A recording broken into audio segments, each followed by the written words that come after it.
भगवद्गीतेमध्ये अभ्यास आणि वैराग्य दोन शब्द सांगितले.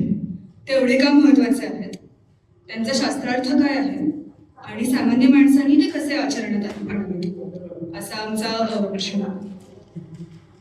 आता खरं म्हणजे ध्यानपूर्व विवरणात दादांनी अभ्यास आणि वैराग्य याबद्दल आपल्याला खूप छान सांगितलं. पण आम्ही त्याचा अभ्यास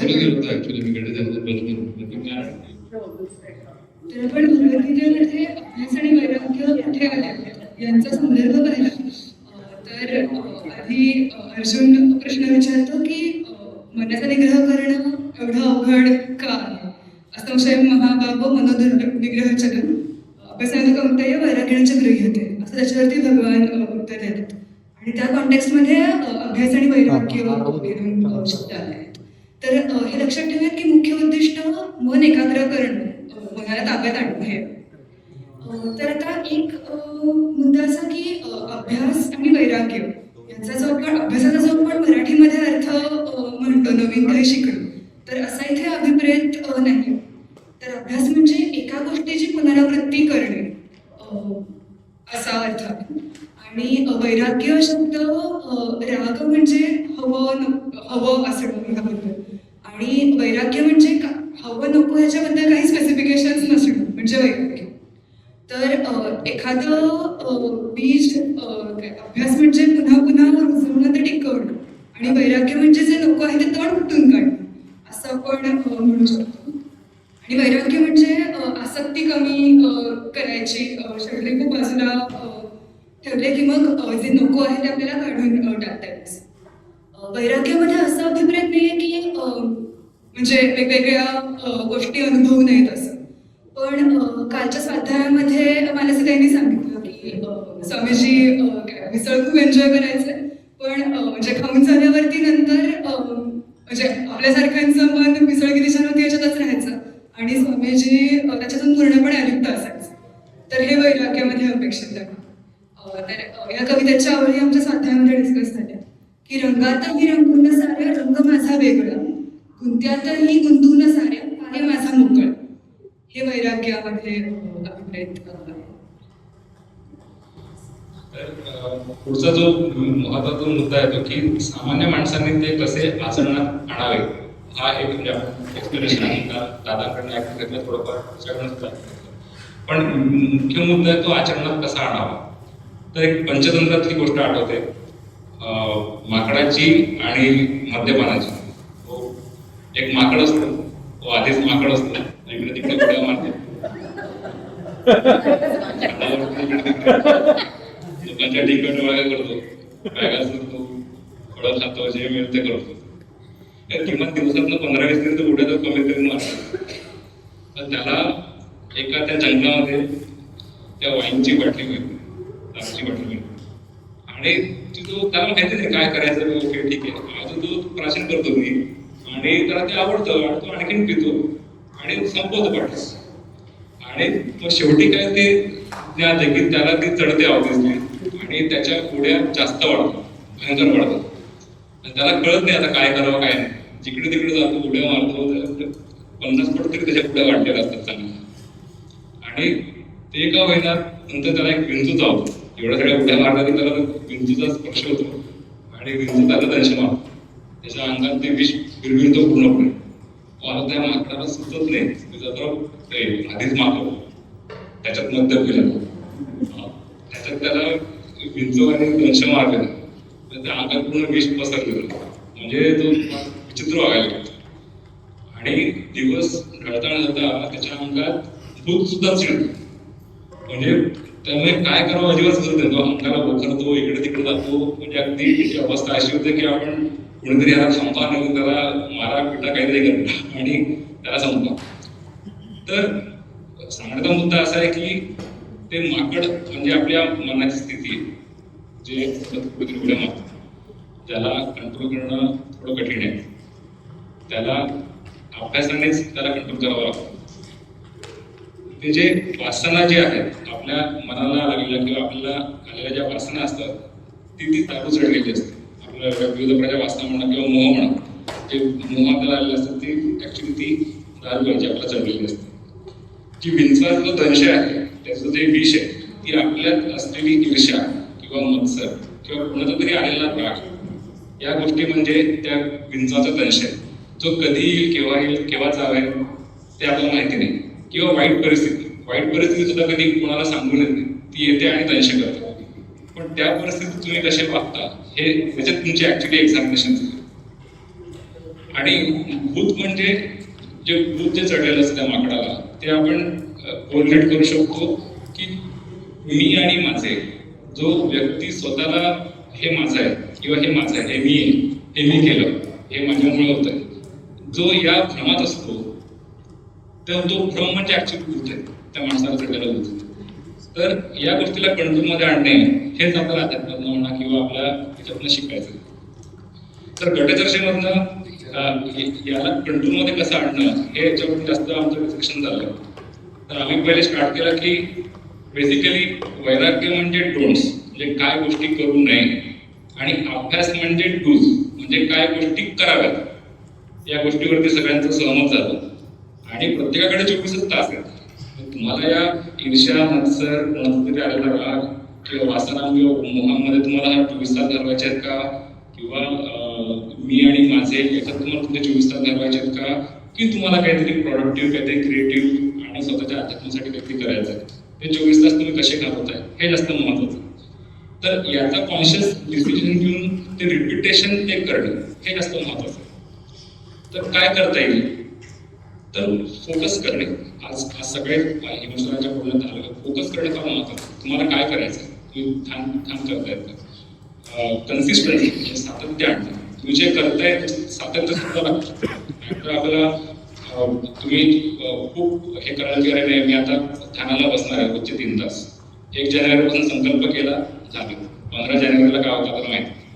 तर तसं नको, त्याला कन्सिस्टन्सी पण एक स्टेप बाय स्टेप लागतो. पहिले 15 मिनिटं करा, 30 मिनिटं करा, पाऊण तास करा, असं करत ती कन्सिस्टन्सी सुद्धा वाढवायला लागते. त्यानंतर आहे सकारात्मक विचारांची पुनरावृत्ती. म्हणजे थोडक्यात आपल्या वाचनामध्ये, आपल्या ऐकण्यामध्ये, श्रवणामध्ये आणि आपल्या आजूबाजूचा परिसर किंवा आपल्या ज्या लोकांचं हे आहे संघ आहे तो कसा, तो सकारात्मक असतो. त्यानंतर सत्संग, सद्गुरूंचा संघ हा सगळ्यात चांगला असतो. तर त्याला आपल्याला म्हणजे त्याची तोड किंवा त्याचं कंपॅरिझन कोणासोबत सुद्धा होऊ शकत नाही. ऍक्च्युली आपल्यासोबत आता जे होत आहे म्हणजे हे 2-2.5 दिवस घालवतो, एक सत्संग सारखा भाग आहे आणि त्याचा आपण त्याचा उपयोग करून घ्यावा असं मला वाटतं. नंतर डिटॅचमेंट करणे, स्वतःला डिटॅच कसं करता येईल याच्याबद्दल एक आपण अभ्यास करू शकतो. की मला हे जरी माझं असलं, हे जरी मला वाटलं की मी माझ्या पगाराने विकत घेऊन हे मी माझ्यासाठी विकत घेतलेलं आहे, तर तरी सुद्धा त्याच्यात डिटॅचमेंट कशी निर्माण करता यावी याचा एक अभ्यास करणे. त्यानंतर इच्छांवर नियंत्रण करणे किंवा मिनिमलिस्टिक जगणे. आजकाल बाहेरच्या देशामध्ये म्हणा किंवा पण आपल्याकडे सुद्धा मिनिमलिस्टिक जगण्यावर सुद्धा एक फोकस असतो. आता एक एक्झाम्पल म्हणजे सांगायचं तर माझ्याकडे कपाट आहे ऑलरेडी, माझ्याकडे सामान पण आहे भरलेलं असतं, मला नवीन कपाटाची गरज नाही. पण पुण्यामध्ये IKEA ओपन झालं, मला जाऊन तिथे कपाट नवीन बघायचं आहे आणि नवीन कपाट बघायचं शोधायचं. इट्स लाईक ते नॉन एंडिंग इच्छा ज्या असतात ना त्याच्यावरती कंट्रोल आणणे हे एक असतं. माझी गरज भागल्यानंतर सुद्धा पण मला काहीतरी करायची इच्छा होते, तर याच्यावरती जरा बांधण. त्यानंतर डिजिटल डिटॉक्स. आता डिजिटल डिटॉक्स म्हणजे ऑब्व्हियसली सगळ्यांना माहिती आहे की आपल्याला नेहमी नोटिफिकेशन येतात, आपण मोबाईलच्या शिवाय आजकाल जगू शकत नाही, कम्युनिकेशनचं एक माध्यमच झालेलं आहे. पण तरी आपण त्याला लिमिट कसं करावं, नोटिफिकेशन कंट्रोल कशा आणाव्यात, ते ज्याला मोबाईल वापरता येतो त्याला ते सेटिंग करता येतात की मला नोटिफिकेशन नको. युट्यूब मला दिवसाला 15 नोटिफिकेशन पाठवतं तर मी ते सेटिंग चेंज करू शकतो. किंवा मी म्हटलं की मला व्हॉट्सअप मला त्यातल्या त्यात इम्पॉर्टंट आहे पण मी संध्याकाळचं 15 मिनिटं त्यासाठी घालतो, हे त्याला एक महत्त्वाचं असतं. तर हे एक आहे. आणि बाकी कन्क्लुडिंग मध्ये मला हेच म्हणायचं आहे की we cannot stop the monkey mind from jumping, but we can take away its mind and tie it to the anchor of awareness. धन्यवाद. एवढं बोलून मी स्वामींचरणी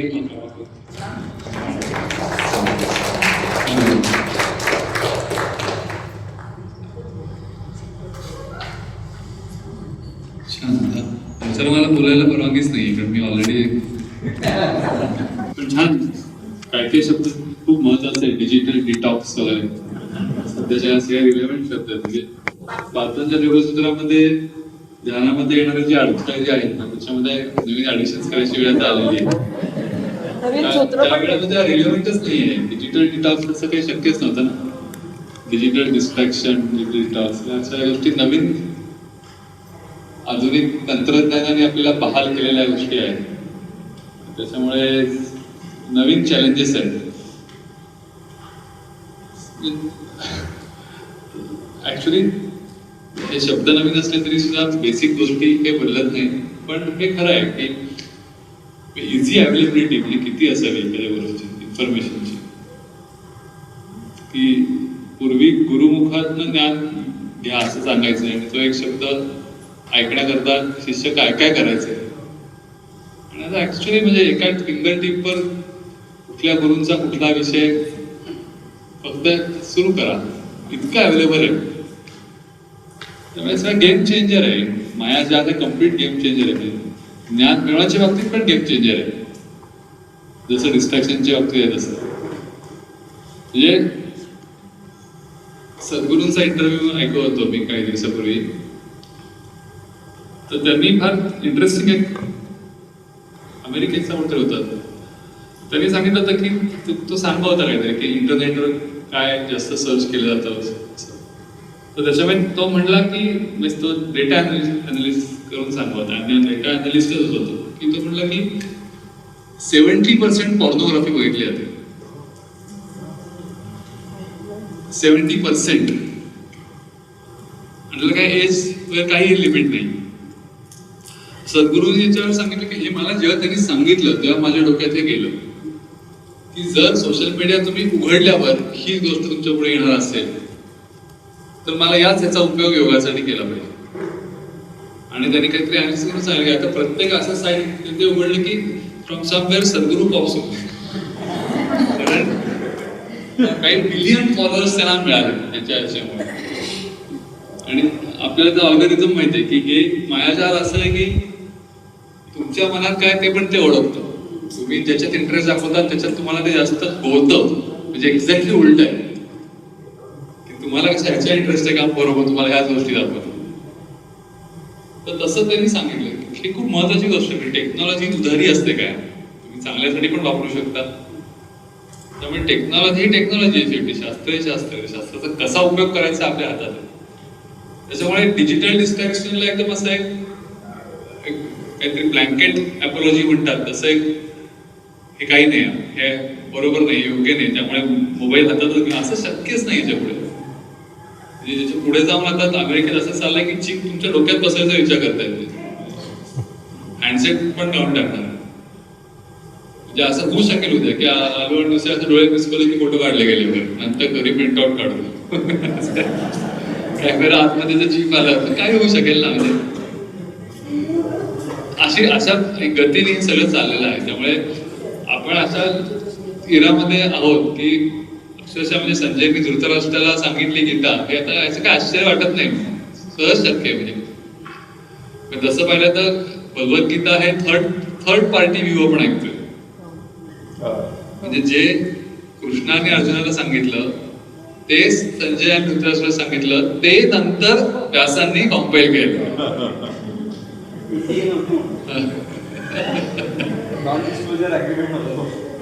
ते काही कळत नाही आम्हाला काय म्हणतात. म्हणजे असं कागद जर लिहून घेतला असं काही कॉन्फिडेन्शियल सांगायचं नाही तर नाही ना. पण तसं झालंच नाही. म्हणजे व्यासांची प्रतिभा आहे असं म्हणतात. ज्ञानेश्वर महाराजांनी पण व्यासदेवांचे उपकार मानलेले आहेत की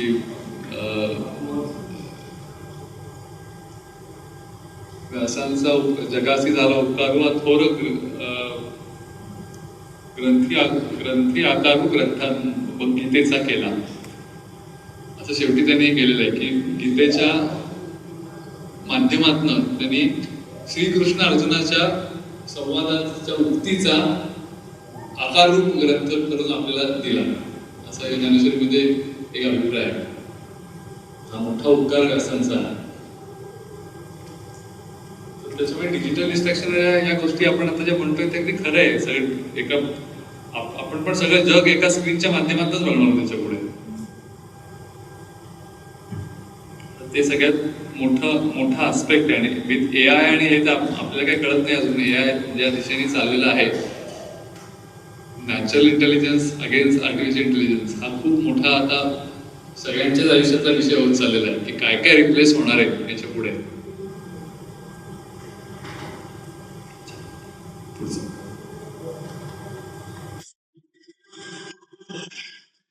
पुढच्या प्रश्नाकडे वळण्याआधी निवेदने.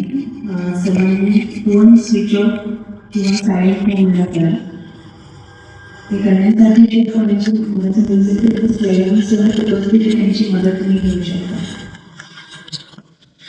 मनाच्या स्थैर्याचा विचार केल्यानंतर आपण आजूबाजूच्या परिस्थितीचा आपल्या मनावर होणाऱ्या परिणामाचा विचार करूया.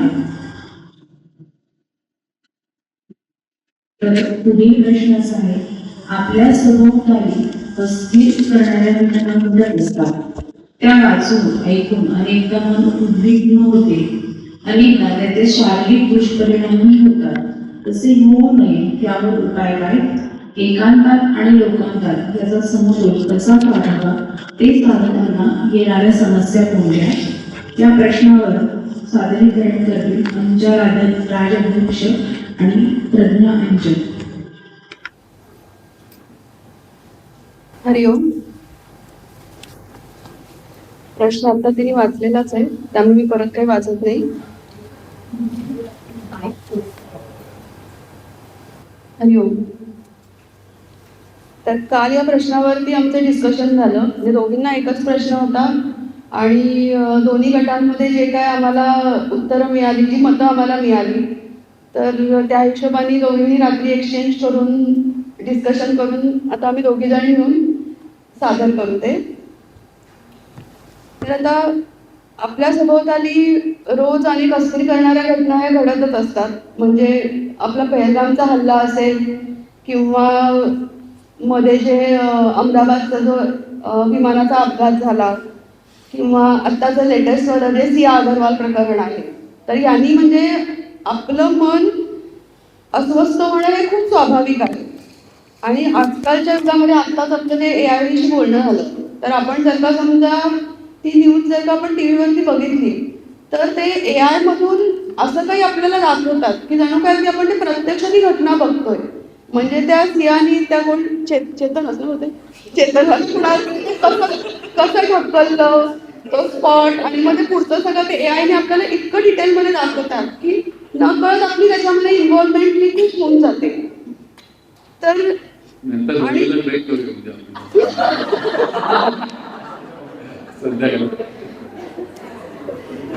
जवळच आहे.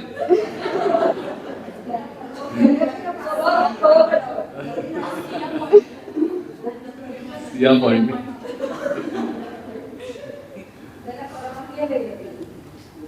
हो, सध्याला तिथे खूपच गर्दी होते, त्यामुळे बरेच परमिशन घ्यायला लागतात तिथे जायला. गमतीच म्हणलं.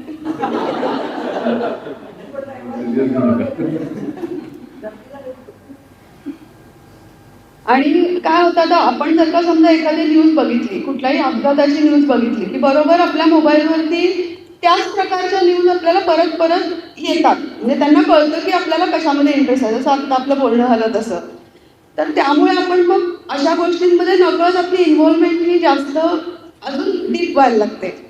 तर आता ह्याच्यामध्ये आपण ती न्यूज अगदीच न बघणं असं पण आपण करू शकत नाही.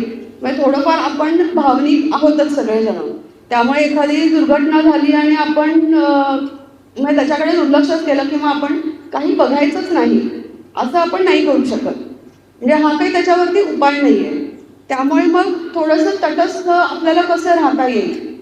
आणि आत्ताचं युग असं आहे ना की आपण जर का समजा असं आपल्या फ्रेंड्स बरोबर वगैरे जरी गेलो तर जे डिस्कशन्स होतात, तर मग आता तुला एवढं नाही माहिती केवढा मोठा अपघात झाला, कसं त्यांनी सगळ्यांना कसे मेले, म्हणजे असं काही आपल्याला दाखवतात की म्हणजे एखाद्याला असं वाटतं की अरे खरंच आपल्याला काहीच कसं माहिती नाही, असं म्हणून आपण त्याच्यामध्ये अजून जास्त बघायला लागतो की नाही आपल्याला हे नॉलेज पाहिजे अशा ह्याच्याने.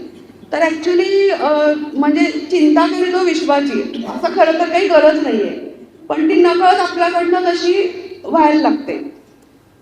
आणि काही घटना, काहीपेक्षा बऱ्याच घटना अशा असतात की त्या आपल्या नियंत्रणामध्ये नसतात आणि मग त्याचा आपण तरी सुद्धा खूप विचार करतो, त्याच्यामुळे आपलं मन खूप थकून जातं आणि मग त्याचा परिणाम हा आपल्या शरीरावरती होतो. मग स्ट्रेस येतो, त्याच्याने मग डायबिटीज किंवा ब्लड प्रेशर हे सगळे आजार आपल्याला, रात्री झोप नाही लागत, हा तर खूप मेजर इश्यू आहे सध्याला. त्यामुळे मग रात्री झोपताना सुद्धा सगळ्यांना म्हणतात की शक्यतो तुम्ही अशा गोष्टी बघू नका किंवा काहीतरी म्युझिक ऐका, असं आपल्याला बरेच जण सल्ला या बाबतीत देतात. आणि कुठलीही घटना जरी झाली आपल्या आसपास अस्थिर करणारी, तर आपण हा विचार केला पाहिजे की या घटनेमध्ये आपला रोल किती आहे. म्हणजे आपण का आता तिथं अपघात झाला किंवा युद्ध झालं तर आपण इथे बसून काय करू शकणार आहोत. म्हणजे फक्त त्याविषयी चर्चा करण्यापेक्षा, त्याच्यामधलं अजून डीप सगळं नॉलेज घेण्यापेक्षा, म्हणजे त्यांनी आपणच आपल्याला त्रास करून घेतो. त्याच्यापेक्षा ती बातमी कळाली तिथंच आपल्याला थोडंसं थांबता आलं पाहिजे, कारण तिथे आपण बाकी काहीच नाही करू शकत.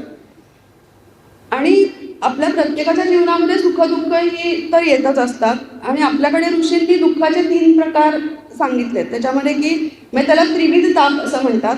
एक म्हणजे अधिदैविकता, म्हणजे भूकंप, पूर आला किंवा युद्ध, अशा ज्या आपल्या नियंत्रणाबाहेरच्या ज्या घटना आहेत त्या. दुसरं आहे ते अधिभौतिकता, म्हणजे इतर व्यक्ती किंवा बाह्य परिस्थितीमुळे, म्हणजे ट्रॅफिक जाम झाला, सारखे हॉर्नचे आवाज येत आहेत किंवा शेजाऱ्यांच्या घरामध्ये मोठ्याने भांडणं चालू आहे, जे की आपण काहीच नाही करू शकत. आणि तिसरं म्हणजे आध्यात्मिकता, जे की आपलं आपणच मनावरती काहीतरी विचार करून, चिंता करून आपणच आपलं दुःख ओढवून घेतो.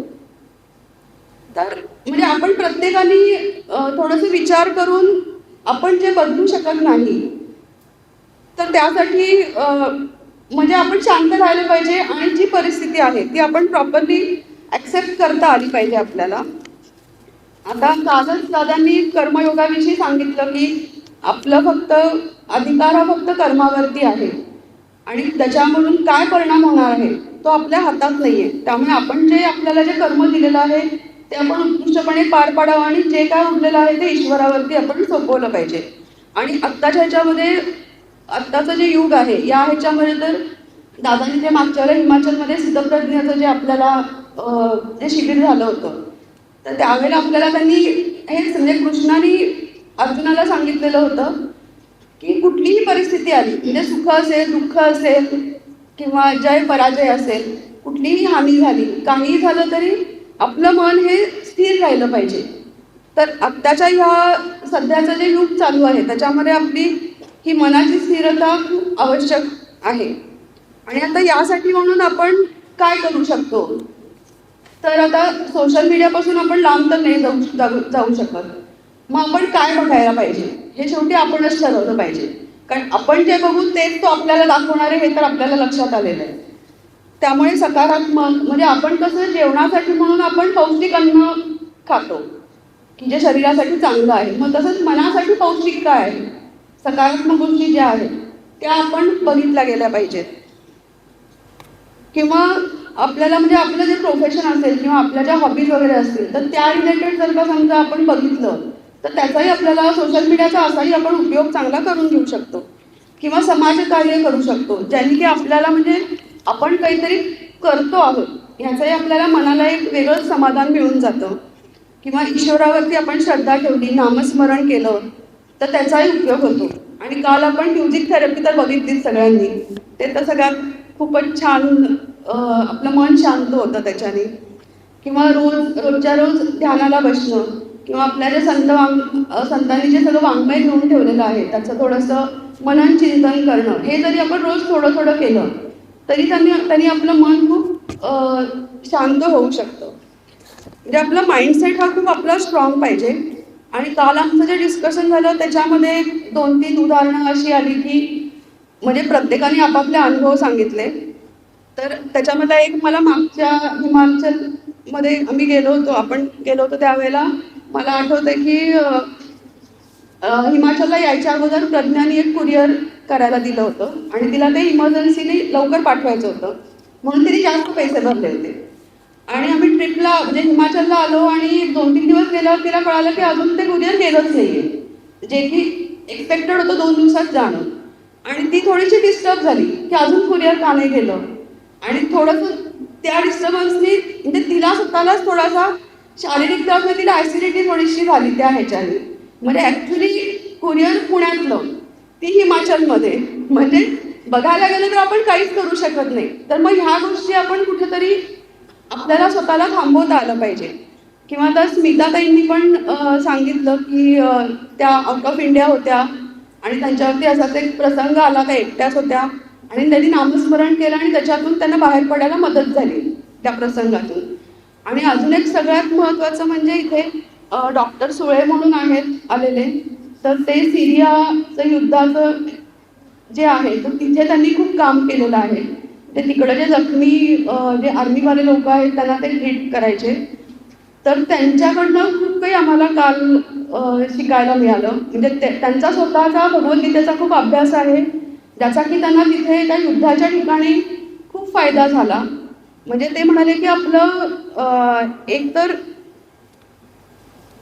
म्हणजे आपण फिअरलेस असणं खूप गरजेचं आहे अशा ठिकाणी जेव्हा. आणि मला वाटतं की युद्ध हे असं ठिकाण आहे की त्याच्यापेक्षा जास्त अस्थिर काही असेल असं मला वाटत नाही.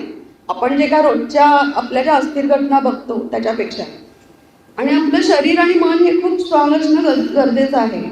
आणि त्यांचा स्वतःचा अनुभव आहे की भगवद्गीतेचा त्यांचा बेस असल्यामुळे त्यांना या गोष्टींचा खूप चांगला उपयोग तिथे झाला. आणि आता अजून एक शेवटचं फक्त एक उदाहरण देते आणि मग पुढचं प्रज्ञा कंटिन्यू करेल. म्हणजे आत्ताच लेटेस्ट एक 15 दिवसांपूर्वी माझ्या मिस्टरांचा छोटासा ॲक्सिडेंट झाला. पण त्यांनी तो ॲक्सिडेंट झाल्यानंतर ती गोष्ट इतकी पटकन ॲक्सेप्ट केली. म्हणजे आम्हाला तरी तुला दुखतंय का, पण तो एकदम कूल होता. ठीक आहे, तर लागलंय तर मला दुखणार. त्याची सेकंड डे सर्जरी होती आणि नर्सेस सकाळी येऊन त्याचं ब्लड प्रेशर बघत होत्या आणि त्या म्हणजे मला यांचं ब्लड प्रेशर सगळं नॉर्मलच आहे. मी म्हटलं मग काय वाईट वाटतंय का म्हटलं तुम्हाला. तर म्हटलं माझं बघा आता ब्लड प्रेशर. त्यांचं टेम्परेचर 96.5 आहे. मी म्हटलं मग चांगली गोष्ट आहे ना. आणि जाताना अगदी मला त्यांनी छान चल मी जाऊन येतो म्हणजे कुठेतरी फिरायला जाऊन आल्यासारखं त्यांनी मला जाऊन येतो असं केलं. आणि त्याचा जो काय पॉझिटिव्ह अप्रोच होता या सगळ्या गोष्टींकडे, मग त्यांनी आम्ही पण घरातले जे सगळेजण होतो तेही आम्ही खूप पॉझिटिव्ह झालो गेलो. म्हणजे सांगायचा मुद्दा असा आहे की आपण पॉझिटिव्ह असू तर आपल्या त्याच्या शरीरावरती पण पॉझिटिव्ह इम्पॅक्ट होतो आणि प्लस आपल्या आसपासची जी लोक आहेत त्यांच्यावरती पण त्याचा पॉझिटिव्ह परिणाम होतो. त्यामुळे आपण कुठलीही गोष्ट जरी आपल्या आयुष्यात आली तरी सकारात्मकरित्या त्याच्याकडे बघायला पाहिजे. असं एवढं मला. आता प्रज्ञा पुढचं कंटिन्यू करेल. प्रश्नाचा या पुढचा भाग असा आहे की खरं तर हा रिलेटेड कसा आहे या प्रश्नाशी हे मला नीट कळलं नाही, पण लोकांत आणि एकांत याचा मेळ किंवा समतोल कसा साधावा असा पुढचा प्रश्न आहे. माणूस हा नॅचरलीच लोकांतप्रिय आहे, लोकांमध्ये राहायला समाजामध्ये राहायला आवडतं, पण एकांताची गरज ही प्रत्येकालाच कधी ना कधी ही वाटते. माझ्या मुलीशी चर्चा झाली होती की मुलं मोबाईल घेऊन तासनतास स्वच्छतागृहात असतात, तर त्याचं कारण काय आहे असं. तर ती म्हणाली हे नको वाटतं, असं सतत सतत लोकांमध्ये राहणं नको वाटतं, मी टाईम चांगला वाटतो, मग तो तिथे मिळतो, तर त्यामुळे ही एकांताची गरज वाटत असावी म्हणून. त्यामुळे लोकांत आणि एकांत हा समतोल साधतच आपल्याला आयुष्यातल्या प्रश्नांना सामोरं जावं लागतं. पण खरं तर प्रत्येकच गटामध्ये ह्या सोशल मीडिया आणि मोबाईल वगैरे याच्याविषयी चर्चा झाल्या असं वाटतंय. कारण हा मोबाईलनी मिळणारा जो काही एकांत आहे तो एकांत नाही आहे खरा. कारण आपण ह्या लोकांपासून जरी डिटॅच होत असलो तरी आणखीन अनेक गोष्टींशी अटॅच होत असतो त्याच्यामुळे. हा खरं आहे तो, त्यामुळे तो काही खरा नाहीये. हा साधण्यासाठी एक युक्ती स्वामी शिवानंदांनी सांगितली होती की सगळ्यांशी मैत्री करा, सगळ्यांमध्ये हसून खेळून वागा, मिळून मिसळून वागा, पण मनातून फक्त परमेश्वराचे असा. दर एक तास झाला की स्वतःला परत त्याच्यावर स्ववर आणायचं अशी सवय लावून घ्या असं त्यांनी सांगितलं होतं. म्हणजे सगळ्यांशी मिळून मिसळून वागणं, हसून खेळून वागणं हे काही असं खोटं दिखाऊ वरवरचं नाहीये, पण हे सगळे जे संबंध आहेत लोकांतातले ते एका परमेश्वरामुळे आलेले आहेत. की जसं गोंदवलेकर महाराज म्हणतात की एक नवरा मिळाला की तुला बाकी हे सगळं दीर, जाऊ, नणंद वगैरे ही सगळी नाती मिळतील, असं ते म्हणाले होते. तर तसं एक हे नातं परमेश्वराशी जोडलं की बाकी सगळी नाती ती त्याच्यामुळे आलेली आहेत हे लक्षात येईल. आमच्या गटामध्ये श्रीकांतदादा सेवक यांनी असं सांगितलं की लोकांत आणि एकांत अशी कंपार्टमेंट्स करता येतील आणि ती अगदी वॉटर टाईट कंपार्टमेंट नसली तरी सरावानी आपल्याला दोन्हीमध्ये राहणं हे जमू शकेल असं ते म्हणाले. जसं आपण म्हणतो की परमार्थाचं प्रॅक्टिकल हे प्रपंचामध्ये होत असतं, तसं आमच्या गटामध्ये कल्पनाताई चौधरी यांनी सांगितलं की एकांताची परीक्षा ही लोकांतामध्ये होते. एकांतामध्ये आपण जे स्ट्रेंथ मिळवतो, सामर्थ्य मिळवतो, त्याचं एका प्रकारे इम्प्लिमेंटेशनच आपल्याला लोकांतामध्ये करता येतं. आणि हे आपण संतांच्या चरित्रामध्ये बघतो. काल दादांनी सांगितलं तसं समर्थांनी एवढे 1100 मठ उभे केले, स्वामी विवेकानंद एवढं मोठं रामकृष्ण मठाचं कार्य, स्वामी चिन्मयानंद, गोंदवलेकर महाराज एवढी सगळी मोठी मोठी कामं उभी केली आणि किती प्रचंड कार्य केलं. पण ते करताना त्यांनी एकांतही साधला. किंबहुना ती त्यांची आंतरिक आवड होती आणि आवड असली की सवड मिळते असं म्हणतात, तशी ती आपल्याला सुद्धा सरावानी मिळू शकेल. एकांत म्हणताना इंग्लिशमधल्या अलोन अँड लोनली म्हणजे एकलकोंडा असणं आणि एकटं राहायला आवडणं, या दोन गोष्टीतला फरक हा लक्षात घेतला पाहिजे असं झालं.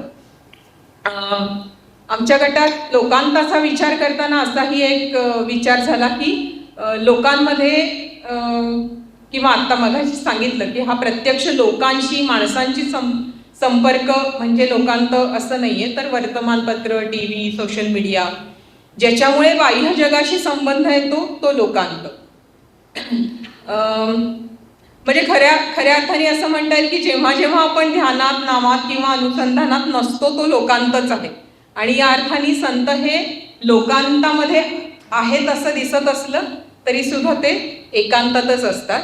आणि सरावानी, सद्गुरू कृपेनी आपल्याला सुद्धा असं झटकन स्ववर येणं, झटकन एक स्वतःशी कनेक्ट करता येणं हे साधू शकेल.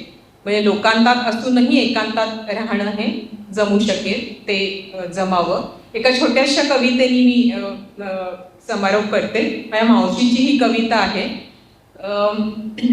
गीत आहे एका प्रकारे.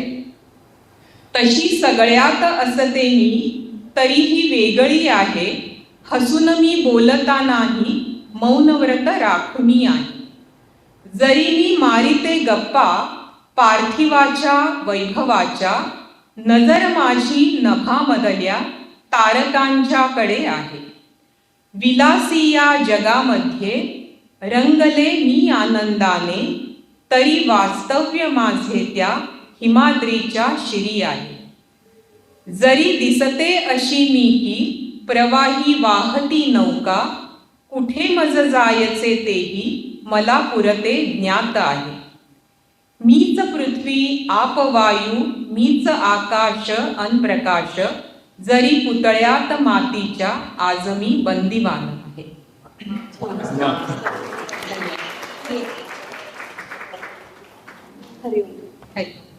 छान. एवढ्या सुंदर कवितेनंतर ते बोलायची गरज मला वाटतं. आपण पुढील प्रश्न बघूया. आध्यात्मिक माणसाने गंभीर असणे आवश्यक आहे का? रामायण, महाभारत इत्यादी मालिकांमध्ये राक्षस नेहमी हसत असतात व देव गंभीर असतात असे का? प्रत्येक गोष्टीचा हसतमुखाने स्वीकार करता येत असेल तर वेगळी उपासना करायची काय गरज आहे? या प्रश्नावर सादरीकरण रोहन आगाशे व प्राची साडेकर. आमचा प्रश्नच असा आहे की प्रश्न वाचूनच हसायला येईल सगळ्यांना. पहिला प्रश्न असा होता की आध्यात्मिक माणसानं कायम गंभीर असणं आवश्यक आहे का? तर गटचर्चेमध्ये सगळ्यांनीच सांगितलं की असं काही कंपल्सरी नाही.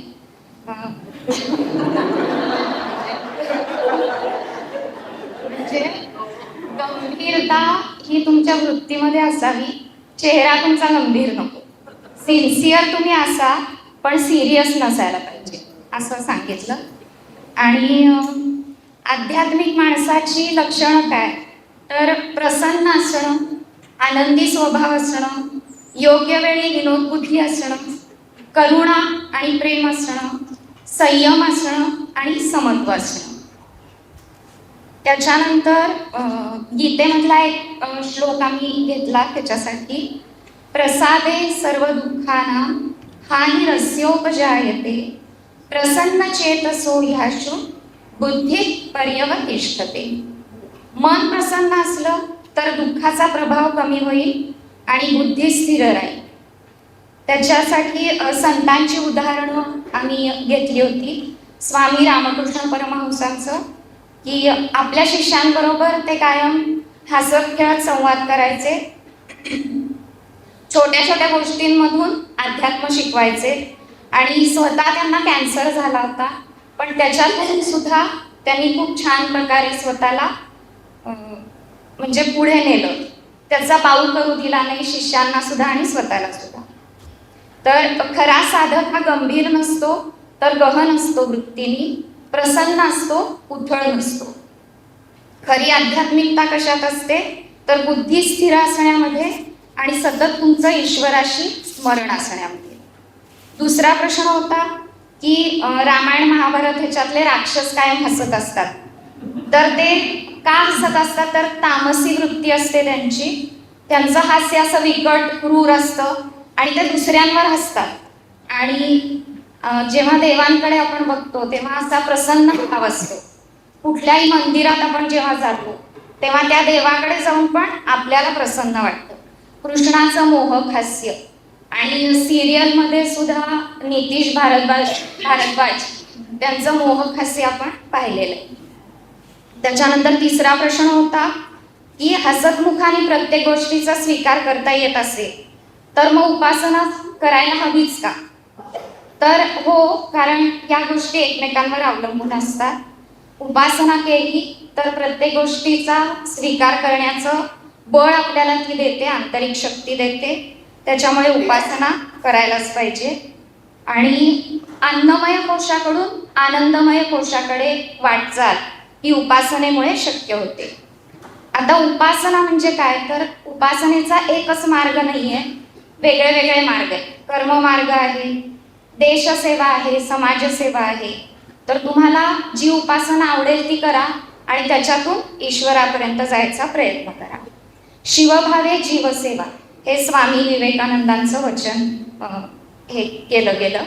त्याच्यानंतर सिद्ध लक्षणामध्ये अंतरी गेली अमृत काया लखलखे असं फडके काकांनी सांगितलं की उपासनेचा अमृत जेव्हा तुमच्या हृदयात जाईल तेव्हा आपोआपच ती प्रसन्नता तुमच्या मुखावर आणि कायेवर लखलखून होईल. धन्यवाद. पहिलाच प्रयत्न आहे त्याच्यामुळे मला भीती वाटत होती खूप. आम्ही खरं तर 2 जणांनी वेगवेगळे प्रेझेंटेशन करायचं यासाठी ठरवलं, कारण बरेच वेगवेगळे आस्पेक्ट आले होते, एकत्र करणं जरा कठीण होतं. पहिला प्रश्न असा आहे की आध्यात्मिक माणसाने गंभीर असणं आवश्यक आहे का, कायम गंभीर असणं आवश्यक आहे. खरं तर या म्हणजे सगळ्यांचं एकमत होतं की या प्रश्नाचं खरं तर एका शब्दातलं उत्तर आहे नाही. बऱ्याच जणांचं असंही म्हणणं पडलं की दिसण्यात गंभीर असावं, दिसण्यात गंभीर असू नये पण साधनेसाठी गंभीर असावं. आता ह्याच्यामध्ये एक गोष्ट अशी येते की आध्यात्मिक माणूस म्हणजे नेमकं क्रायटेरिया काय लावायचं, आध्यात्मिक माणूस म्हणजे नेमकं कोण. तर त्यामध्ये असं दिसलं की सर्वसामान्य समाजामध्ये आध्यात्मिक माणूस म्हणजे पूजा अर्चा करणारा, पोथी पुराण ग्रंथ वाचणारा, प्रवचनकार, धार्मिक माणूस असा जनरली समज आहे. पण खरं म्हणजे हा प्रश्न तसा या प्रश्नाचा रोख तसा नाही. श्रीनिवास सप्रे काकांनी असा एक मुद्दा मांडला की जो माणूस स्वला शोधण्याचा प्रयत्न करतो तो आध्यात्मिक माणूस असं समजलं पाहिजे. तर आध्यात्मिक माणूस म्हणजे गंभीर वगैरे असं उगीच चुकीचे समज समाजामध्ये पसरले. हे जेव्हा आलं तेव्हा नकळतपणे स्वामी काही उदाहरणं सांगायचे ती अगदीच आठवली की आध्यात्मिक लोकांकडे गेलं तर ते उगाच असे लांब चेहरे करून वगैरे बसलेले असतात. आणि पुलंच्या शब्दात सांगायचं झालं तर हू एम आय वगैरे सांगताना मी in the I in the you in the he वगैरे असं काहीतरी अगम्य भाषेत बोलायचं वगैरे असं काही बंपकपणा इथे अपेक्षित नाहीये. तर आपण जर कुठल्याही संतांच्या प्रतिमेकडे बघितलं किंवा फोटोकडे जर बघितलं तर असं आपल्याला काही गंभीर चेहरे वगैरे कधीच दिसत नाही.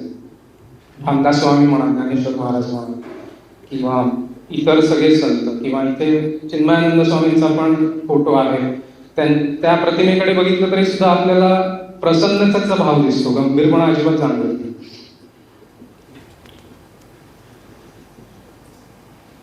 आध्यात्मिक माणूस गंभीर असेल तर तो इतर लोकांना रिलेट होत नाही, रिलेटेबल वाटत नाही आणि त्यांच्याशी ते कनेक्टच होऊ शकत नाही.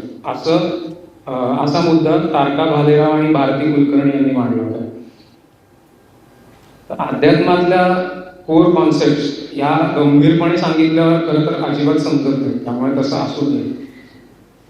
आता भाग 2 आहे की रामायण महाभारत वगैरे मालिकांमध्ये राक्षस हसत असतात आणि देव नेहमी गंभीर असतात. तर ग्रुपमध्ये असं डिस्कस झालं की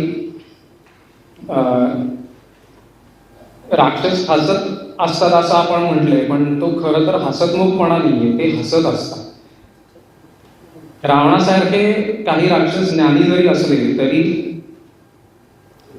ते त्यांचं जे हसणं आहे ते त्यांच्या अहंकारातनं आलेल्या बुद्धीच्या अपरिपक्वतेमुळे आलेलं असतं. उथळ पाण्याला खळखळाट ठार असं जे म्हणतात ते उदाहरण तारका भालेरावांनी इथं नमूद केले. बरं, सिरियलमध्ये देव गंभीर असतात असं आपण म्हणतो, पण ते कुठले देव?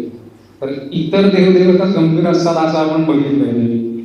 म्हणजे जे मुख्य 3 देव सांगितले, ब्रह्मा विष्णू महेश किंवा त्यांचे झालेले जे अवतार, यांना कधी गंभीर दाखवलेलं नाही सिरियलमध्ये सुद्धा. त्यांच्या चेहऱ्यावर स्मितहास्य असतं नेहमी. तर ते स्मितहास्य जे असतं हे पूर्ण ज्ञानातून निर्माण झालेलं स्मितहास्य असतं, असं सगळ्यांचं मत होतं. आता भाग 3 कडे येताना हा जो प्रश्न आहे की प्रत्येक गोष्टीचा हसतमुखाने स्वीकार करता येत असेल तर उपासनेची आवश्यकता काय आहे? तर त्याच्यात पहिला प्रश्न असं येतो की सगळ्या गोष्टींचा हसतमुखपणे स्वीकार करायला कोणाला जमतं? सिद्ध पुरुषांना आणि संतांना. उपासना याची फोड केली तर उपआसन म्हणजे जवळ बसणे. कोणाच्या जवळ बसणे? तर ईश्वराच्या म्हणजेच स्वच्या जवळ बसणे. संत सिद्ध पुरुष हे निरंतर याच स्थितीत कायम अनुसंधानातच असतात, त्यामुळे त्यांची ती उपासना त्या माध्यमातून कायमच घडत असते.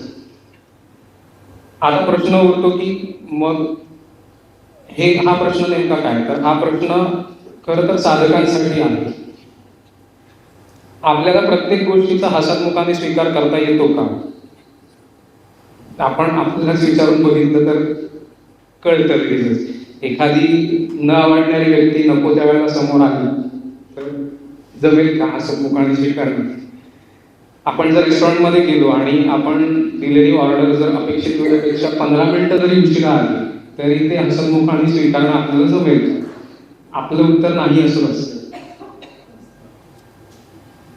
म्हणजे इथे आपल्या लक्षात येतं की गोष्टी जर हसतमुखाने स्वीकार करता येणार असतील तर हे सगळं आंतरिक उन्नतीवर अवलंबून आहे. मग आंतरिक उन्नती साध्य करण्यासाठी हसतमुखाने गोष्टींचा स्वीकार करता याव्या यासाठी आंतरिक क्षमता जी डेव्हलप करावी लागते ती होण्यासाठी उपासनेची गरज आहेच आहे. आपल्यासाठी म्हणजे साधकांसाठी उपासना याचा अर्थ साधना असा. मग ही उपासना साधना आपण समजून घेऊनच करायला हवी, तरच आपल्याला अध्यात्माच्या कोर कॉन्सेप्ट क्लिअर होतील आणि आंतरिक उन्नती करून ती अवस्था स्थितप्रज्ञ अवस्थेपर्यंत जाऊ शकेल. तेव्हा कुठे आपण सगळ्या गोष्टी हसतमुखाने स्वीकारू शकतो. आपली साधना याच मार्गावर नित्य घडत राहू दे अशी स्वामींच्या मी प्रार्थना करतो आणि हा स्वाध्याय इथेच संपूर्ण करतो.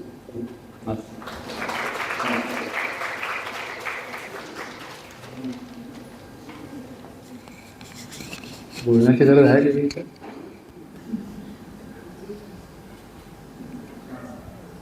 सगळ्यांच्या आवडीचा विषय आहे, म्हणजे हसायला कोणाला आवडत नाही. गैरसमज निर्माण होण्याचं कारण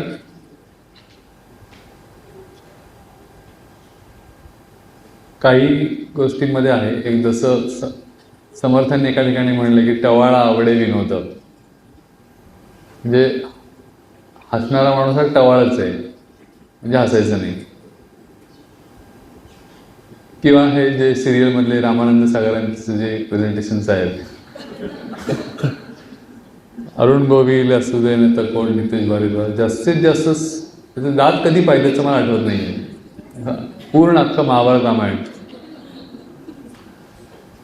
बोलताना नाही म्हणत, हसताना. तर असं का, असं काहीतरी कारण असणार त्याला. आणि ओव्हरऑल अनेक आपण असं पाहतो की सिरियस ते कित्येक संतांच्या प्रतिमांमध्ये आपल्याला असं वाटत नाही. तुम्ही फॉर एक्झाम्पल अक्कलकोट स्वामी महाराज आहेत, भीती वाटते पाहिलं की दरारा वाटतो. म्हणजे शिर्डीचे साईबाबा आहेत, ते प्रत्यक्षात कसं ते माहिती नाही, पण फोटोत तरी आपल्याला जे वाटतं ते असं तेरा स्वामी स्वरूपानंद प्रदात. प्रसन्नता असणं ही एक गोष्ट आहे, पण हास्य असणे वेगळी गोष्ट आहे. आणि असेल म्हणून तर त्याचा काही संबंध आहे का हा हे आपण एक्सप्लोर करतो. दरवेळेलाच प्रसन्नता ती हास्यातनं प्रकट होईलच असं नाही.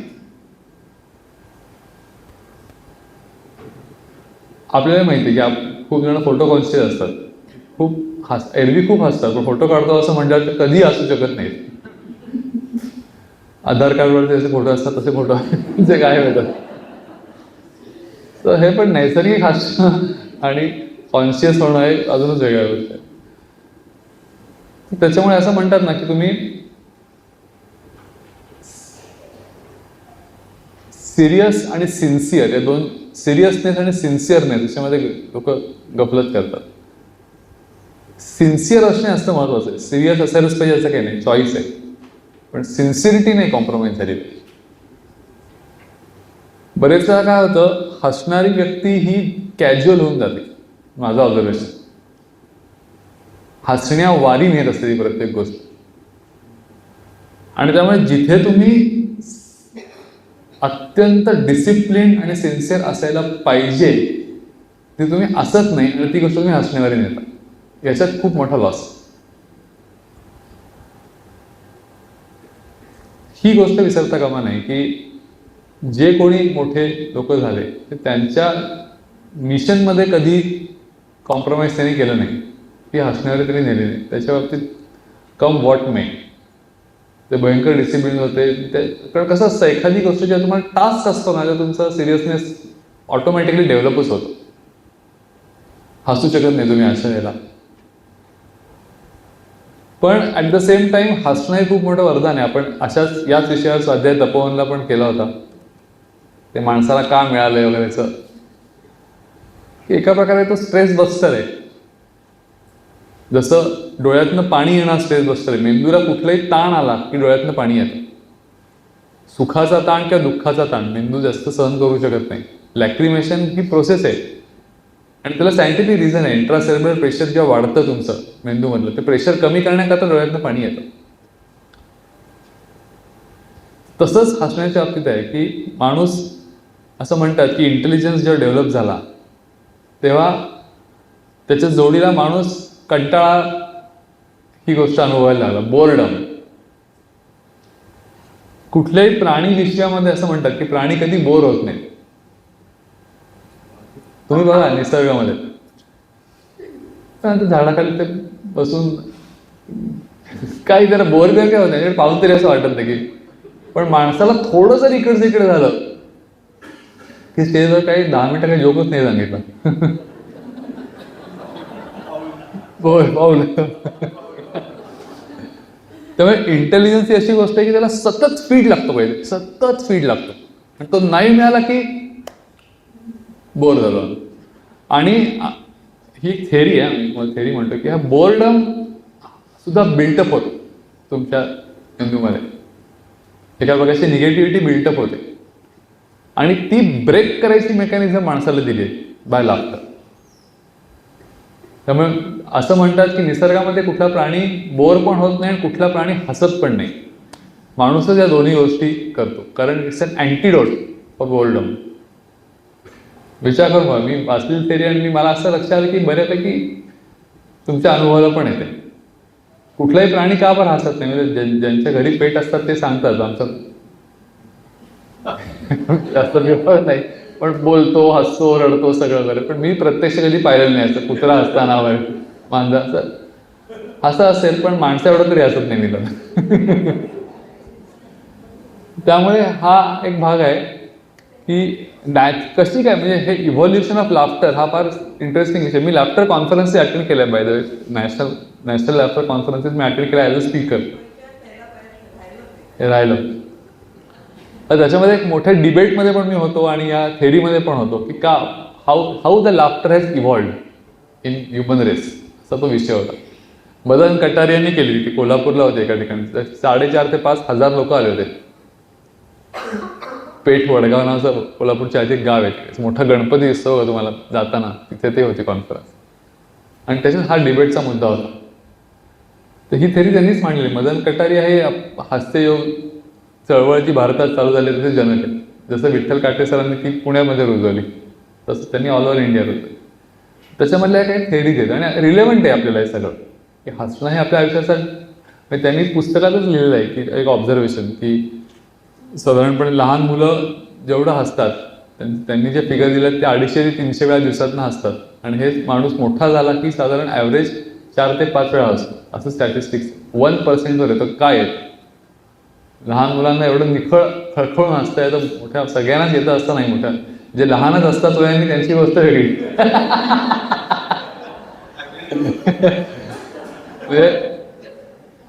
म्हणजे 3 वया सांगितलीत ना, प्रत्येकाला 3 वय असतात. आपण जे क्रोनॉलॉजिकल वय असतं ते वेगळं, बायोलॉजिकल एज असतं, सायकोलॉजिकल एज असतं. सायकोलॉजिकल एज ज्यांचं असतं लहान मुलांना, त्यांना काही प्रॉब्लेमच नसतो असा. तर असा हा थोडासा विषय पुढच्या. पुढचा प्रश्न आहे, सेवेचे महत्व काय, तिचे स्वरूप कसे असावे, उपासनेऐवजी फक्त सेवाच केली तर चालणार नाही का? या गटचर्चेचं सादरीकरण तुमच्या देशपांडे आणि हॅलो, चहा सेवेला उशीर होऊ नये ही काळजी आम्हाला 2 मिनिटात तसं पाहिजे तर टेक्निकली संपवायचंय. पण बघा, तुम्ही थोडंसं जागरूक राहू शकलात आणि आम्हाला थोडंसं बोलू दिलं, जो 10 मिनिटात आहे वेळ तसा. काल आनंददादांनी सांगितलं की तुमचे मेंबर शोध आणि ग्रुप डिस्कशनला आम्हाला तशी सुरुवात करावी लागली. ते अनफॉर्च्युनेटली आमचं कन्क्लूड होऊ शकला नाही हा विषय, कारण 50-50 काही लोक म्हणत होते सेवाच महत्त्वाची, काही लोक उपासना महत्त्वाची, असं थोडं आमचं डिस्कशन झालं. पण सुरुवात आम्हाला सेवा, साधकासाठी सेवा, तर साधक म्हणजे नक्की कुठला, आध्यात्मिक मार्गावर असलेला साधक हे पहिल्यांदा पिनपॉईंट करावं लागलं. कारण सेवा ही अनेक प्रकारची. रेस्टॉरंटमध्ये गेल्यावर डोसा आला तर ती सेवाच दिली त्यांनी, पण तिथे सर्व्हिस टॅक्स द्यायला लागतो. तर तशा प्रकारची सेवा अपेक्षित नसून निरपेक्ष भावातनं केलेली सेवा, कारण आपण आध्यात्मिक गुरु किंवा आध्यात्मिक मार्गाबद्दल जो साधक आहे तिथे काही साध्य करून पाहतो त्याबद्दल बोलत आहोत. या सेवेचं स्वरूप हे सिच्युएशन बेस्ड आहे, ते वेगवेगळ्या सिच्युएशन प्रमाणे बदलत जातं, असंही डिस्कस झालं. निरपेक्ष भावातनं केलेली सेवा याची 2 खूप छान उदाहरणं अशी आली की जसं चिन्मय मिशनचं कार्य इतकं मोठं झालं, हे अर्थातच स्वामीजींनी करून घेतलेल्या, त्यांना जोडल्या गेलेल्या अनेक साधकांनी, अनेक लोकांनी केलेल्या सेवाभावातूनच उभं राहू शकतं. आता हे सगळं होत असताना असं कुठंही मला वाटत नाही की आपण सेवा करतो आहोत म्हणून हे कार्य उभं राहत आहे. मुळात हाच निरपेक्ष भाव आहे की हा कुठलाही विचार न आणता सेवा केली गेली किंवा घडवून आणली गेली. दुसरं अतिशय छान उदाहरण म्हणजे आत्ताच आपलं होणार आहे शिबिर, ज्याच्यामध्ये हे शिबिर इथं होतं याच्या मागे खूप मोठी टीम आधीपासून काम करत होती आणि आज आपण आता पाहतोय की सगळे सेशन्स होत आहेत किंवा हा कार्यक्रम होत आहे. तर या टीमचं काम करताना किंवा ती सेवा करताना असं कुठेही नव्हतं की हे आपण करतो आहोत म्हणून आपण हे शिबिर घेत आहोत. तर हे कुठेही मनात न आणता, असा भाव कुठेही न ठेवता आपसूक केलेलं, आनंदानं केली गेलेली ही सेवा आहे, ही निरपेक्ष भावातली सेवा आहे. त्यामुळे तिचं स्वरूप कसं असावं हे सांगणं खूप अवघड आहे. खरं तर ती सिच्युएशन बेस्ड आहे आणि त्या पद्धतीनंच तिच्याकडे बघितलं गेलं पाहिजे. पुढचा भाग उच्चार. खूप छान चर्चा झाली काल. आमच्या इथे ते दादा काल म्हणाले तसे सगळेच खरंच अगदी छान साधक आहेत, तयार आहेत सगळे, आणि खूप छान चर्चा झाली आणि बऱ्यापैकी एकमत झालं होतं आमच्या गटामध्ये.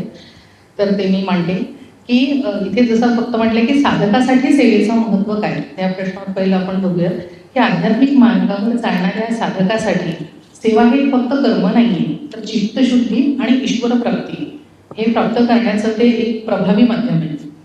साधनेच्या सुरुवातीच्या काळात माणसात अनेक प्रकारचे दोष असतात, वासना असतात आणि अहंकार ठासून भरला असतो. आणि त्या अहंकाराचा विषय असा आहे की तुम्ही कुठल्याही अवस्थेत असाल, म्हणजे अगदी सुरुवातीच्या अवस्थेत असाल साधक म्हणून, तरीही तो पोकळ अहंकार या कॅटेगरीत असतो. आणि जसं जसं आपण पुढे जातो तसं तो मला खूप काही येतं असा भरीव व्हायला लागतो, पण तो अहंकारच असतो आणि तो दोन्ही ठिकाणी मारक असतो. तर हा अहंकाराचा ताप नाश करण्यासाठी निष्काम भावनेने कर्म करणं हे अतिशय आवश्यक आहे आणि सेवेने ते अगदी सहज साध्य होऊ शकतं. आणि त्यामुळे काय होतं की मी काहीतरी विशेष करतोय हा भाव सेवेने गळून पडतो, त्याने मन शांत होऊ लागतं. आता मागच्याच आठवड्यात नाकी मालिका या शेवटच्या सद्गुणावर माझा स्वाध्याय होता. तर त्याच्यात हाच मुद्दा होता की अहंकाराचा म्हणजे नाश होतो तो आवश्यक आहे. न अतिमानिता, स्वतःला खूप शहाणं न मानणं, हा एक काय म्हणतात ना दीडशाणेपणा, तो नसेल, अहंकाराचा विलय होणं हे फार आवश्यक आहे. आणि त्यासाठी चित्तशुद्धी आवश्यक आहे, नुसती उपासना त्याला आवश्यक नाही, तर सेवा खूप आवश्यक आहे. आणि ईर्ष्या, द्वेष, स्वार्थीपणा हा माणसातला कमी होऊन तिथे संतांची आणि ईश्वराची कृपा प्राप्त करून घेण्यासाठी जी निर्मळता लागते ती सेवेने निश्चितपणे प्राप्त होते. अजून एक गुण असा आहे की समत्व बुद्धीचा आपल्यात विकास होतो. सर्वानुभूती भगवत भाव किंवा जनसेवा हीच जनार्दन सेवा या उक्तीनुसार साधारण निर्मळ अंतःकरण प्राप्त करून सगळ्यांमध्ये ते ईश्वर तत्व बघण्यासाठी निर्मळ व्हायला लागतो. प्रेमानंद महाराजांकडून मी नेहमी ते ऐकलंय की करे करावे आपसत जने बढाई होय, म्हणजे करता तर सर्व परमेश्वरच आहे, पण बढाई करताना ती माझी होती. लोक म्हणतात तुम्हाला कसं काय एवढं छान येतं, किंवा असं सगळ्याच संतांकडे पाहून वाटतं. तर तेव्हा तसंच असलं पाहिजे आणि सर्व संतांचा हा भाव दृढ होतो आणि साधकांनी पण हा भाव आपल्यात येण्यासाठी सेवा आणि उपासना दोघांचाही समन्वय साधला पाहिजे. दुसरा त्याचा उपप्रश्न आहे की सेवेचं स्वरूप कसं असावं. तर शास्त्र आणि संतांच्या शिकवणुकीप्रमाणे सेवेचे स्वरूप हे मुख्यत्वे निष्काम आणि अहंकाररहित असावे. आणि तसेच 4 प्रमुख प्रकार जे आमच्या बोलण्यात आले ते असे की कसले कर्मणा सेवा किंवा शारीरिक रूपाने आपण जे करतो. तर गुरुद्वारांमध्ये वगैरे आपण हे फार जास्त ठळकपणे आपल्याला बघायला मिळतं की इथे लंगर सेवा जी असते ती खूप छान पद्धतीने केली जाते. स्वच्छता सेवा करतात आणि इतरही काही ठिकाणी आपण बघतो की संतांची, गुरूंची सेवा, त्यांना सर्व कामांमध्ये मदत करणं, त्याच्यानंतर त्यांची चरण सेवा करणं, वृद्धांची किंवा अस्वस्थ लोकांची सेवा करणं हा त्याच्यात भाग येतो, शारीरिक किंवा कर्मणा सेवा. दुसरी धनाद्वारे किंवा आर्थिक सेवा करणे, म्हणजे आपल्या कमाईतून म्हणजे फसवणुकीतून गोळा केलेली नव्हे तर न्यायोचित कमाईतून सत्पात्री दान करणे, ज्या योगे समाजाचे आणि धर्माचे कार्य सुरळीत चालते त्याला आपण आर्थिक सेवा म्हणतो.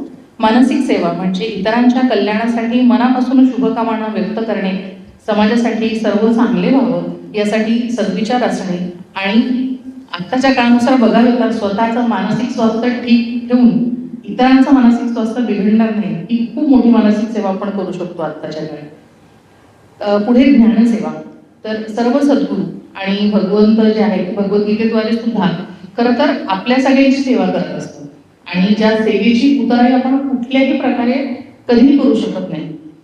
आणि अगदी आपण दादांना सुद्धा बघतोय आता लाईव्ह, स्वामींना बघायचो, आता दादांना बघतो आहे की अतिशय विनम्रतेने आणि आपण काहीतरी देतोय ही भावना न ठेवता सगळं सद्गुरूचरणी अर्पण करून ते आपल्याला उपकृत करत असतात. तर ही सगळ्यात मोठी सेवा आहे असं आम्हाला वाटलं.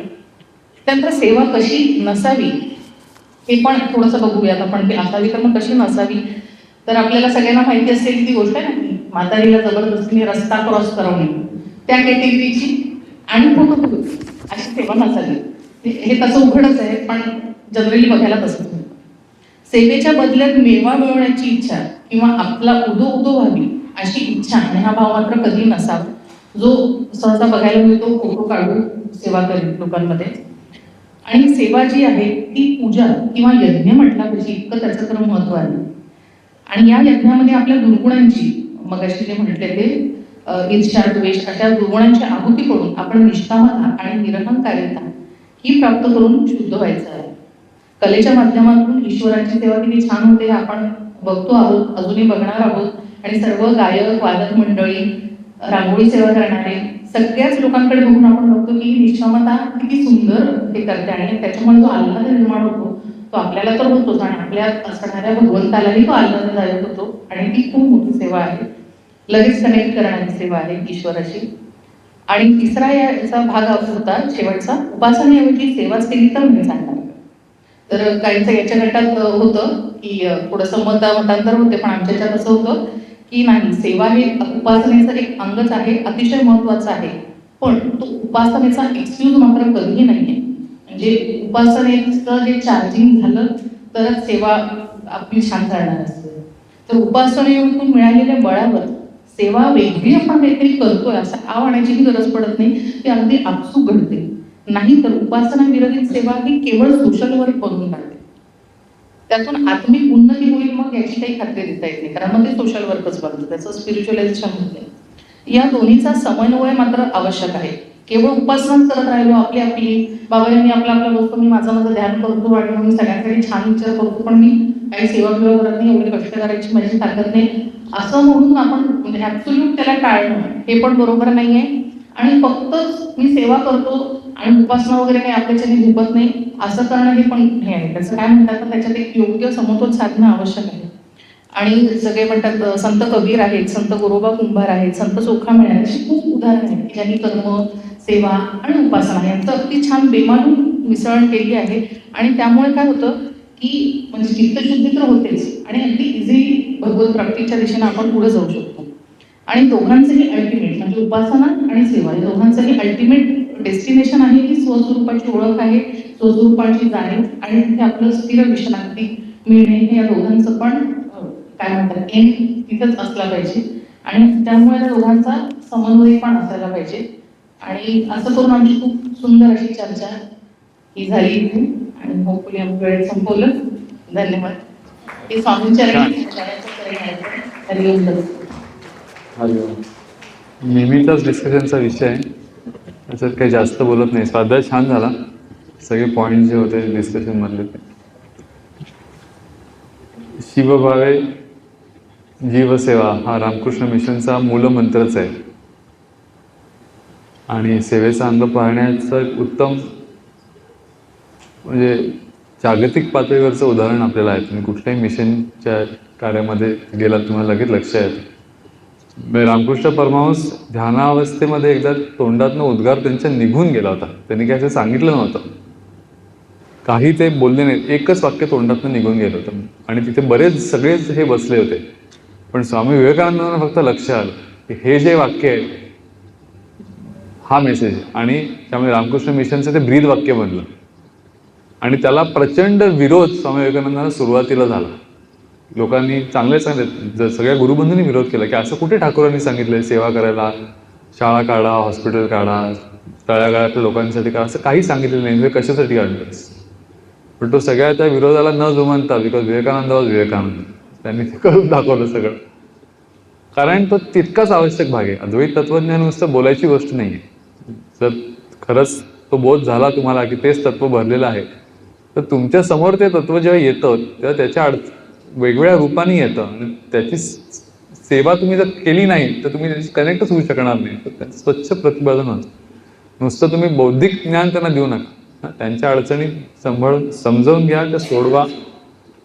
आणि तरच, आणि तुमच्या सेवेचा भाग म्हणून सोडवा, त्यांच्यावर उपकार करण्याकरता सोडू नका. हीच गोष्ट कॉर्डमध्ये आज यावेळेला आम्ही पाहिली. हिमालयात गेलो होतो. डॉक्टर क्षमा दिदी, जरूर तुम्ही जा धर्मशाळेत कधी गेलात, कॉर्ड म्हणजे चिन्मय मिशनचाच एक पार्ट येतो, Chinmaya organisation for rural development, CORD. Kshama दिदींना तर पद्मश्री पण मिळालं आणि ते त्यांचं जे मॉडेल ते ऑलमोस्ट आता 6-7 राज्यांमध्ये सेंट्रल गव्हर्नमेंटने आणलंय की हिमालयातल्या छोट्या छोट्या रिमोट गावांमध्ये अपलिफ्टमेंट त्यांनी कशी आणली ते खरंच पाहणार काय. म्हणजे मी काही जास्त बोलत नाही, पण एक गोष्ट लक्ष शिकलो त्याच्यातनं की स्पिरिच्युअलिटी इन ॲक्शन ही फार महत्त्वाची गोष्ट आहे. ही बोलण्याची फक्त गोष्ट नाही. आणि या सगळ्या मोठ्या विजनरीजने ती करून दाखवली इन ॲक्शन. त्यांना काय गरज होती नाही तर तिथे जाऊन ते हिमालयातल्या कुठल्या कुठल्या रिमोट याच्यामध्ये शोधायचं, त्यांचे रस्ते बांधायचे, वुमन एम्पॉवरमेंट करायची, शिकवायचं, त्यांना स्वायत्त करायचं. आणि if I am not wrong 4,500 गावं चिन्मय मिशननी दत्तक घेतलेत. स्मॉल नंबर, 4,500 गावं दत्तक घेतलीत ऑल ओव्हर इंडिया चिन्मय, ज्या मिशनमध्ये आपण आज आहोत. आणि नुसती दत्तक नाही घेतली, तुम्ही तिथल्या कुठल्या एका गावात जाऊन पहा, म्हणजे त्यांनी काय केले हे लक्ष येतं आपल्याला. म्हणजे ते इतकं प्रभावी मॉडेल झालंय की ते सेंट्रल गव्हर्नमेंटने आता रोल मॉडेल म्हणून उचललंय आणि ते वेगवेगळ्या राज्यात नेत आहेत. तर असं आहे, ते प्रत्यक्ष पाहायला मिळालं की आपलं लक्ष येतं की याची किती गरज आपल्यासाठी पण आहे. आणि सगळ्याच सत्यसाईबाबांनी पण हा मेसेज दिला होता की मानव सेवा इज माधव सेवा, की तुम्हाला प्रत्येक माणसामध्येच माधव पाहता आलं पाहिजे. तर there is no geographical nearness of farness ते म्हणायचं. माझ्या जवळ असल्याची काही गरज नाही आहे तुम्हाला, माझ्यापासून शेकडो किलोमीटर लांब असलं तरी चालेल. तुमच्या शेजारी जो म्हणे त्याच्यामध्ये मी आहे तुम्हाला लक्षात आलं तरच ते साधेल, नाही तर काही साधणार. ही खूप महत्वाची गोष्ट आहे. संतांच्या अवतारी पुरुषांच्या चरित्रामध्ये आपण नीट पाहिलं तर लक्ष येतं की त्यांच्या जवळ असणारी लोक पण बदलली नाहीत आयुष्यात कधी. आपण जे म्हणतो ना पालथ्या गडावर पाणी, तसं आहे. हे ट्रान्सफॉर्मेशन जर व्हायचं असेल तर त्याच्याकरता हे physical distance is not relevant thing. ते कुठेही कसं येऊ शकतं व्हायचं असेल. Time is also not relevant. Irrelevant to time, irrelevant to space. स्थलकाला तिथंच आहे खरं. पण ही गोष्ट निश्चित आहे की दोन्ही गोष्टी गेल्या पाहिजेत. फक्त इंटेलेक्च्युअल एक्झरसाइज नाही राहिला पाहिजे अध्यात्मात. तो गाभा आहे त्याचा. स्वामी विवेकानंदांचं आयुष्य जर पाहिलं तर रामकृष्ण परमहंसांच्या शेवटच्या स्टेजमध्ये असताना हे वाक्य झालं. त्यांना कॅन्सर झाला होता, लास्ट स्टेजला होते ते. आणि या मंडळींनी अक्षरशः त्यांच्या उशाशी बसून सेवा केली. पण त्याच्यानंतर रात्रभर ते कधी झोपले पण नाही. चरित्रामध्ये उल्लेख आहे की 12 ते 14 तास सेवा आणि नंतर 6 ते 8 तास ध्यान, असं त्यांचं चालायचं. कित्येक रात्री झोपायचं नाही स्वामी विवेकानंद. पण उपासना सोडून सेवा नाही केली. हा खूप मोठा मेसेज आहे. उपासना करायलाच पाहिजे आणि सेवाही करायला पाहिजे. Both should hand in hand.